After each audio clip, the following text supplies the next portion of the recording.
Bonjour, nous allons voir ensemble une session de formation intitulée « Fixer des objectifs » qui fait partie de la formation de formateur numéro 2. Pour débuter cette leçon, il faut utiliser un panier avec des pièces de monnaie.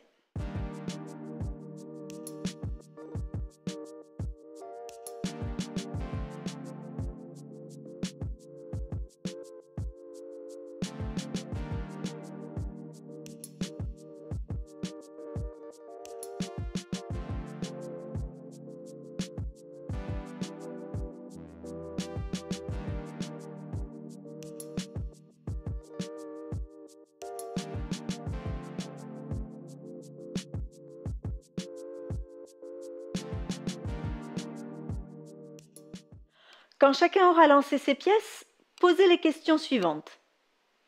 Comment avez-vous décidé du point de lancement de votre pièce? Certains nous diront « j'ai fait ça au hasard », d'autres « j'ai essayé toutes les positions par jeu ». Autre question, comment vous êtes-vous senti avant et après votre tour? Certains pourront dire « oh, j'étais hyper concentré ». D'autres diront « j'étais très relax ». Et d'autres « j'étais drôlement déçu de mon score ». Une troisième question, avez-vous pris un risque en essayant de gagner le plus de points possible?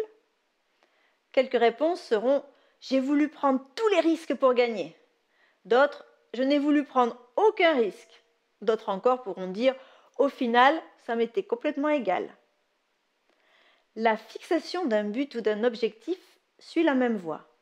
Les gens peuvent admettre l'existence d'un problème, reconnaître sa gravité et pourtant ne pas le résoudre car ils ne sont pas d'accord sur ce qui doit être fait. Ceci peut se passer même si chacun reconnaissait que quelque chose devrait être fait. Ce qui est important est de se mettre d'accord sur ce qui doit être fait.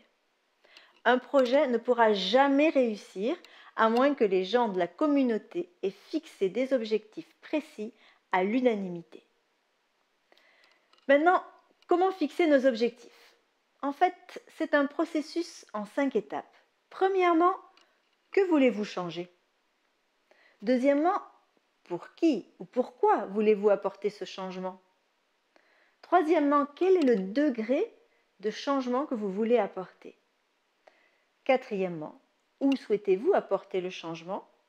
Et cinquièmement, quand ou à quelle date voulez-vous voir ce changement s'opérer? Exemple d'objectif, en voici un. La communauté La Forêt désire accroître le nombre de latrines de 10 à 50 d'ici le 1er juillet prochain. Les latrines seront utilisées par des familles qui les ont construites. Donc, une fois l'objectif écrit, il faut se poser les questions suivantes. Premièrement, l'objectif est-il mesurable ou observable? En d'autres termes, saurons-nous quand nous l'avons réalisé? Deuxièmement, est-ce important? Troisièmement, est-ce possible de réaliser les résultats que nous espérons? Ainsi, dans tout objectif que nous nous fixons, nous devons mesurer nos objectifs à la lumière de ces 3 questions. Pour résumer, on peut utiliser l'acronyme SMART. L'objectif est-il SMART? Nous allons commencer avec le S pour spécifique.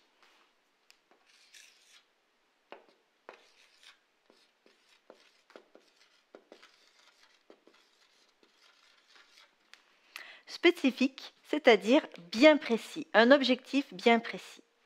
Ensuite, on a le M pour mesurable.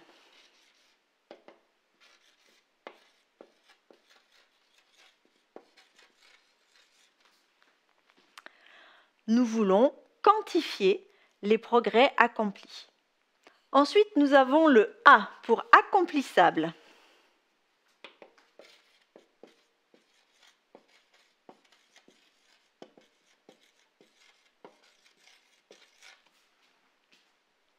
C'est-à-dire faisable dans l'absolu. Il faut que ce soit réalisable. Le suivant est le R pour réaliste. c'est-à-dire faisable, bien sûr, mais dans un temps imparti. Et enfin, nous avons le T pour le terme défini dans le temps. Il faut du temps, il faut une limite dans le temps.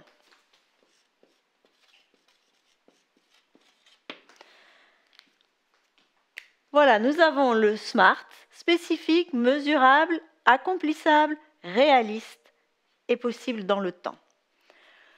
Comme mise en pratique, vous pouvez diviser le groupe en sous-groupes et que chaque sous-groupe revienne avec un objectif sur un des thèmes suivants autour desquels ils vont déterminer leurs objectifs. Par exemple, la vaccination, les diarrhées, les vers, l'eau potable, le partage de l'évangile. Et quand chaque groupe aura écrit un objectif, qu'ils viennent les présenter au grand groupe pour la discussion. Le grand groupe devra déterminer si l'objectif est SMART. Est-il spécifique, mesurable, accomplissable, réaliste et déterminé dans le temps? Cette mise en commun permet de bien fixer les esprits sur la manière de fixer des objectifs dans un projet de développement communautaire. Notre session se termine. Si vous formez un groupe selon cette session, vous saurez que les participants à votre formation auront compris quand les objectifs de leur propre programme communautaire seront SMART.